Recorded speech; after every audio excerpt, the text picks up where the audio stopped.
Bonjour, aujourd'hui je vais vous proposer une recette de brioche salée pour changer de ma pâtisserie habituelle.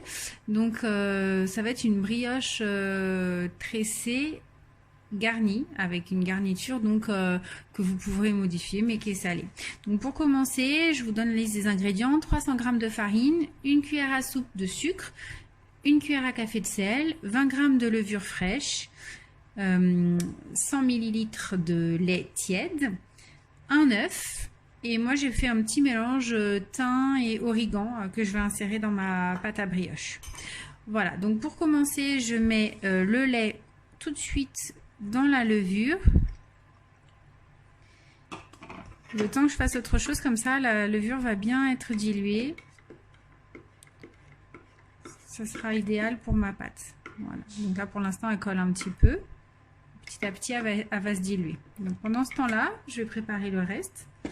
Donc dans le bol de mon robot, vous pouvez bien sûr faire à la main si vous n'avez pas de robot. Je mets 300 g de farine. Alors je vous précise que je teste un nouveau robot qui sera offert en fait à ma mère. Donc ça me permet de tester si ce robot est bien ou non, puisque c'est pas le même que le mien. Donc la farine, un œuf. En fait, je vais me verser tous mes ingrédients. Le mélange d'herbes. Donc on a dit une cuillère à café de sel.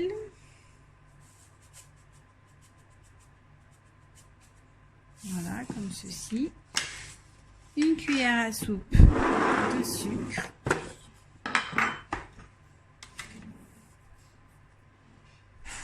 Voilà. Et ensuite, je vais pouvoir réinsérer ma levure qui est déjà bien diluée. Alors c'est pas grave s'il reste des petits morceaux de levure comme ça. Vu qu'elle est très molle, ça va se diluer très bien dans la farine. Donc hop, je mets tout dans la cuve de mon robot. Et là, je vais pétrir 5 à 10 minutes.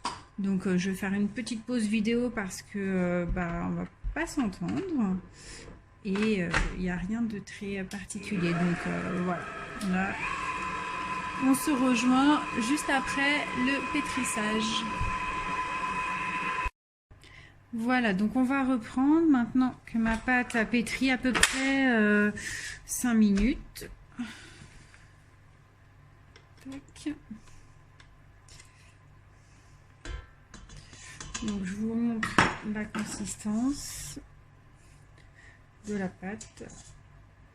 Voilà, comme je vous disais, je n'ai pas l'habitude, c'était dans l'autre sens. Donc voilà, la consistance de la pâte. Elle est assez élastique. Voilà. Mais elle reste quand même souple. Voilà. Donc là, on fait une boule. On filme. Alors là, on va filmer au contact parce que la boule est petite. Donc, je n'ai pas de... Ça va laisser beaucoup trop d'espace, sinon... Filmer au contact, ça veut dire hop, directement dessus. Et par-dessus, je vais également rajouter un torchon.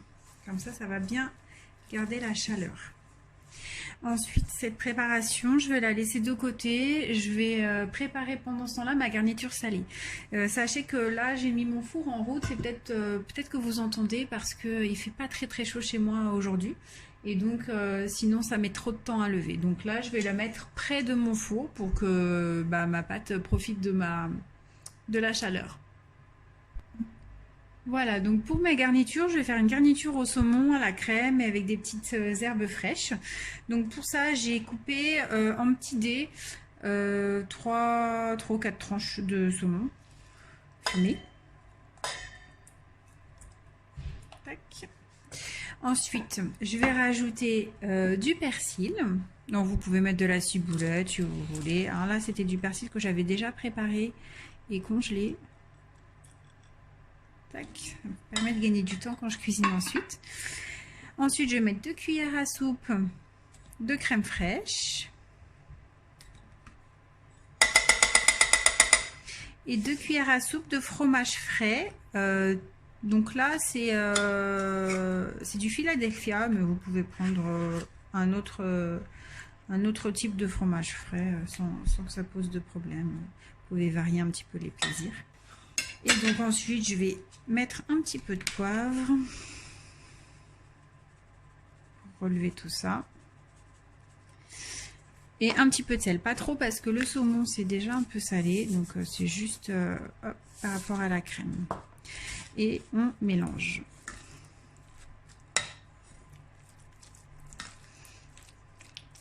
Donc ça ensuite on va le réserver au frigo puisque bah là ma pâte à la brioche n'est pas prête. Ça va permettre de bien diffuser tous les arômes dans la crème. Hop.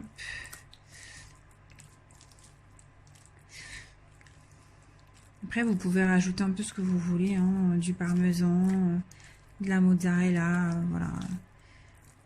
Hop. Casse bien la Philadelphia qui est un petit peu plus solide. Voilà, donc ça je vais le reverser hop, dans mon petit ramequin que je vais filmer. Et donc on va s'en servir tout à l'heure. Là la recette que je fais, vous pouvez faire 2 brioches avec. Donc du coup vous pouvez faire aussi 2 préparations de garniture. Voilà, vous pouvez mettre des dés de dinde avec du fromage, la vache qui rit. Je me suis dit aussi que j'allais tester du beurre d'escargot. Enfin bon, voilà, comme bon vous semble. Voilà, on se retrouve quand ma brioche a poussé. Voilà, on se retrouve, là ça fait 1h30 que la pâte elle a poussé, donc comme vous voyez elle a bien doublé de volume. Hop. Alors l'idéal pour pas qu'elle colle comme ça, bon là je l'ai pas fait, c'est pas très grave. L'idéal c'est de huiler votre pâte quand vous filmez au contact. En fait d'habitude je filme pas au contact, c'est pour ça, c'est pas très grave, on perd juste un petit peu de pâte sur le dessus. De toute façon là la pâte, il faut la dégazer. Donc hop.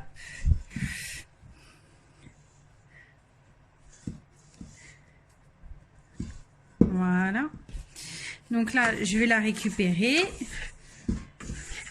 sur mon plan de travail.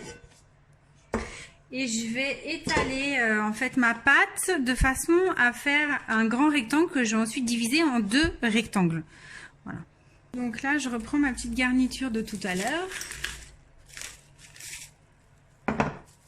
Que je vais venir étaler sur ma pâte, au centre de ma pâte. Donc là, je vous dis pas, elle a une bonne odeur qui donne bien envie.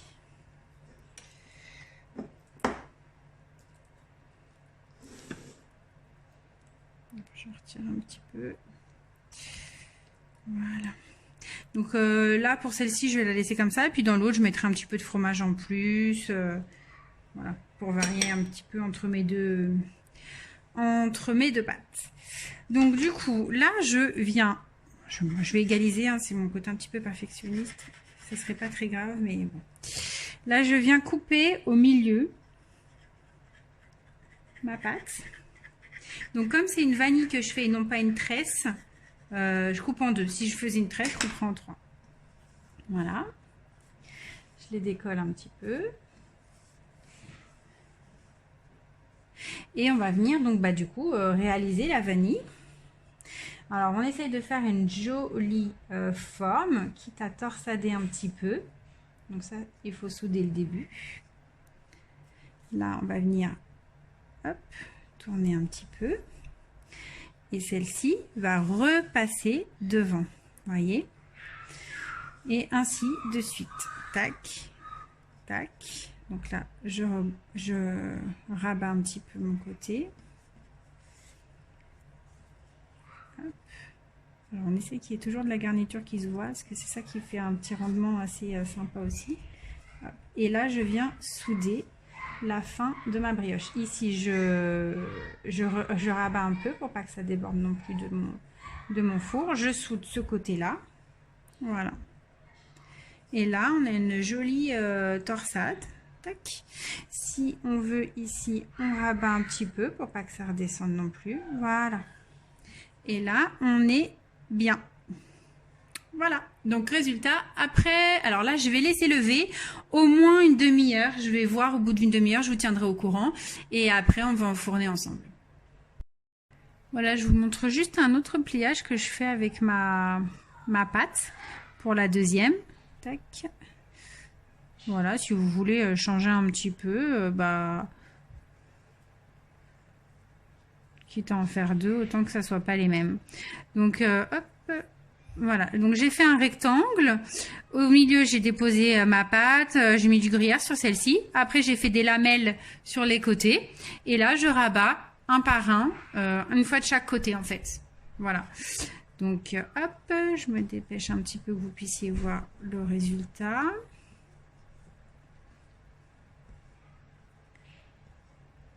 Donc là, elle sera fermée, on va pas voir l'intérieur.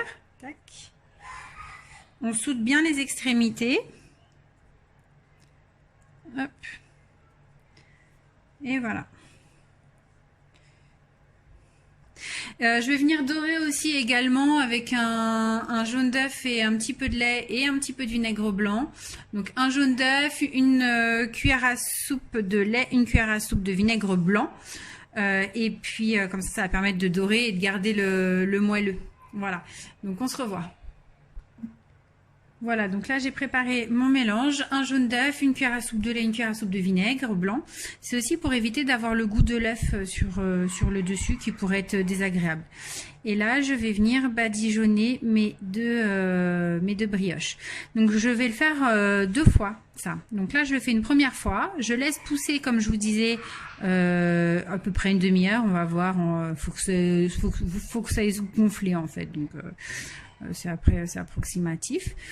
Et quand ça aura poussé de nouveau, juste avant d'enfourner, en fait, je vais rebadigeonner.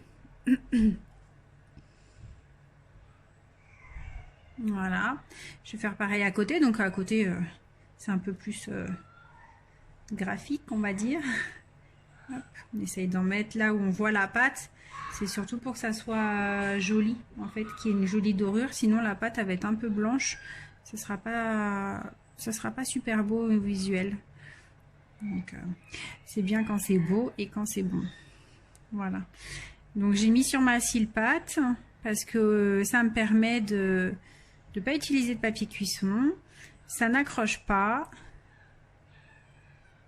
C'est réutilisable à souhait. Voilà, c'est vraiment la petite toile de base quand on cuisine. Pâtisserie ou cuisine salée, peu importe, on fait tout avec ça. Voilà, petite toile cile-pâte et plaque à alu perforée dessous. Voilà. On se retrouve dans une demi-heure à peu près. Voilà, donc là mes brioches, elles ont levé. Je vais redonner un petit coup de mon mélange de tout à l'heure avant d'enfourner. Pendant à peu près 30 à 45 minutes, ça va dépendre de votre four, à 180 degrés. Et puis on se revoit à la sortie du four. Voilà le résultat de nos brioches qu'on voyait encore bien pousser dans le four. Donc de façon soit tressée comme ça et ou bien des petites à façon vanille. Je vais vous mettre une photo de l'intérieur par la suite parce que là, comme elles sont très chaudes, je peux pas les couper. Et en plus, une brioche, ça se coupe pas quand c'est très chaud. Donc, je vous mets une photo pour voir le résultat final. Vous pouvez retrouver toutes mes recettes sur mon blog audelisdaline.com ainsi que sur mes réseaux sociaux, Instagram, TikTok, etc. Merci pour votre vue et n'oubliez pas de liker et de partager. Merci.